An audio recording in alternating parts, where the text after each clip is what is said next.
Some weird history stories may never be solved, but all throughout the world, history's greatest mysteries have amazing answers that are just waiting to be discovered. Let's take a look at 5 unexplained mysteries that have left history experts completely puzzled. Number 5.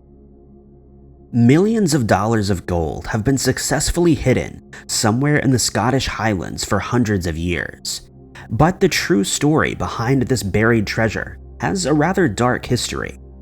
Born into exiled royalty, Prince Charles Edward Stuart had plans to retake England and the throne. His followers were known as Jacobites, and during the Jacobite Rising of 1745, his army spread south and swiftly captured Edinburgh. After a series of battles, he needed money to pay his soldiers and buy supplies.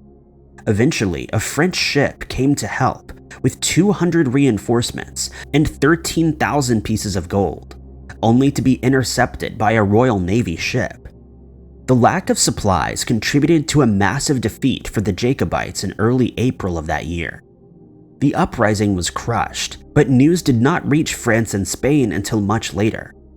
During that time, 2 more ships, laden with even more money and ammunition, meant to help the already defeated Jacobites, arrived that May in the Scottish Highlands at a location called Loch Nunua.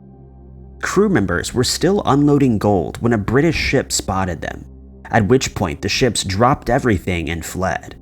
The British gave chase, certain that there were high-ranking Jacobites on board who were trying to escape. What happened to the massive amount of gold left behind is an unexplained mystery. Ewan Macpherson, head of the Macpherson clan, was entrusted to look after it. He could have hidden it in many different places in the Highlands, but its location remains one of history's biggest unknown secrets. Macpherson himself hid in a cave near Loch Arkai, and many believe the gold might be somewhere around there.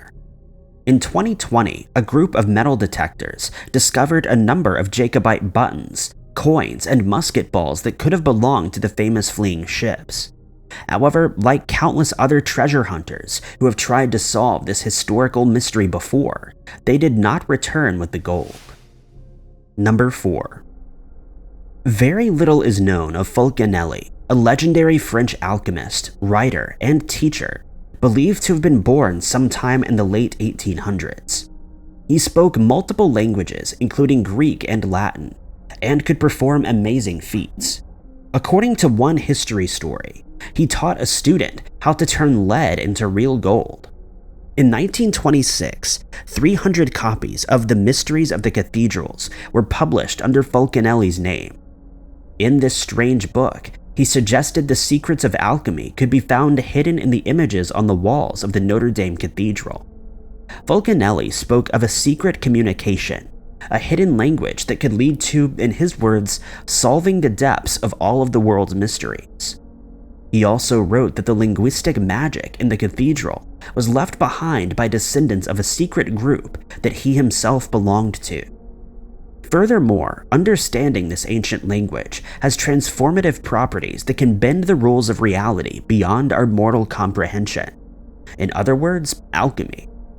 Some dismiss Fulcanelli's writings as mere surrealist fiction, while others continue to use it as a guide to uncover the unexplained historical mysteries of the world. But perhaps the greatest mystery of all is whether or not Fulcanelli ever existed as a real person. Fulcanelli only published one other book, and both of them were illustrated by Jean-Julien Champagne, an inventor who is one of Fulcanelli's supposed pupils. When it comes to trying to solve this historical mystery, Champagne is the person most people believed to have been Fulcanelli. According to this theory, Champagne actually started what was referred to as a secret society, which included himself and a few others of Fulcanelli's students. As proof, historians note that many of the self-portraits of Champagne closely resemble a sketch once made of the mysterious alchemist Fulcanelli himself. Champagne passed away in 1932, and with him, Fulcanelli supposedly disappeared as well. However, a number of Fulcanelli's students have stories claiming to have seen Fulcanelli years or even decades after Champagne's passing. If their stories are true, then Fulcanelli was somehow never looking a day older when they last saw him many years ago. This has caused a much weirder version of history to emerge, one that is probably not real but is still fascinating folklore nonetheless. According to this story, the true Fulcanelli was an esteemed alchemist who actually transcended the physical rules of our realm, as he had so enthusiastically promised was possible through a secret language that only he and his students spoke. Without any provable evidence one way or another, it's likely the true identity of Fulcanelli will remain an unsolved historical mystery for all time. Number 3. In 1836, a group of boys looking for rabbit dens stumbled across a weird archaeological discovery somewhere around Arthur's Seat in Edinburgh. Hidden behind loose rocks on the side of a hill was a small cave about 1 foot in height. What was inside remains one of history's greatest unsolved mysteries. The boys had discovered 17 impossibly tiny coffins. They didn't realize how amazing the archaeological discovery was, and if one version of the story is true, they threw some of the coffins at each other before showing a school teacher the following day. The teacher, although a member of an archaeological society, was far from an expert. Baffled, he took them home and forcibly pried them open, damaging the small pins that were used to keep them shut. Inside each casket was a mysterious miniature figurine made of wood. He revealed the wooden figurines inside, each dressed with hand-sewn clothes. Some had painted features. According to the earliest sources, the coffins were found in 3 rows.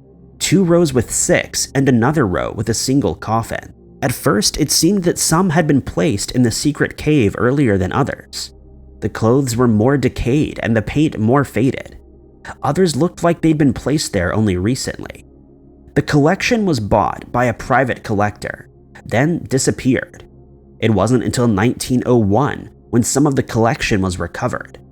8 coffins with their figurines still inside were donated to a museum.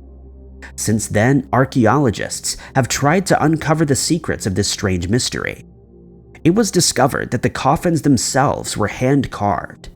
It seemed like they were made by someone without the proper tools to carve wood, and scraps of metal used as decorations indicated they may have been a shoemaker or a leather worker. The figurines themselves seemed to be repurposed toys, having once been toy soldiers, and were not specially made to be buried. The clothing dated the coffins to around 1830. It was impossible to say whether the collection had been buried at separate times, or if it only seemed that way due to water damage. If they were all buried together, they might have been used as representatives of people who lost their lives in an unexplained historical event. Others have suggested witchcraft or a war memorial. The exact location of the site has been lost to time. Many locations around Arthur's Seat were suggested, but as with many weird history stories, we may never know the real answers. Number 2. Ivan IV, more commonly referred to as Ivan the Terrible, is known for his many barbaric acts throughout history, and less so for his massive secret library. The library was actually started by the niece of the last true Eastern Roman emperor, and allegedly had many historical works of literature which are now lost to the passage of time. The mystery begins with Sophia Paleologue. When the Ottoman Empire conquered the Byzantines, Sophia's family fled to Rome. Later, after she and her siblings were cared for by the papacy, Sophia was married to Ivan III of Moscow, now known as Ivan the Great.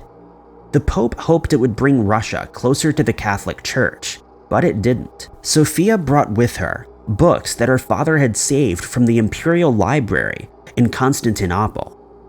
At the time, it would have been one of the best libraries in Europe, with legendary works as far away as China.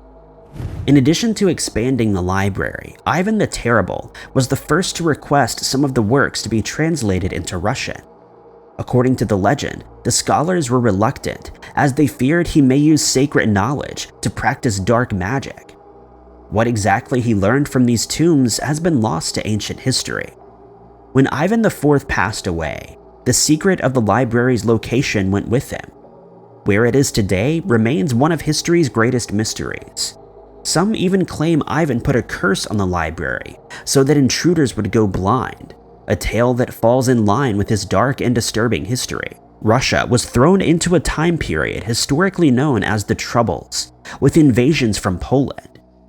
There were many fires in and around Moscow, even during Ivan's reign. It seemed possible, if not likely, the library did not survive the Troubles. However, some say the library could have survived if its underground location was beneath the Kremlin in Moscow. Countless leaders, from Peter the Great to leaders of the USSR, have tried to find the legendary library and solve this mystery. Among the collection is supposed to be a lost poem from Virgil, 142 volumes of the history of Rome, and a full version of Cicero's De Republica. If found today, such a historic collection would be priceless. Number 1.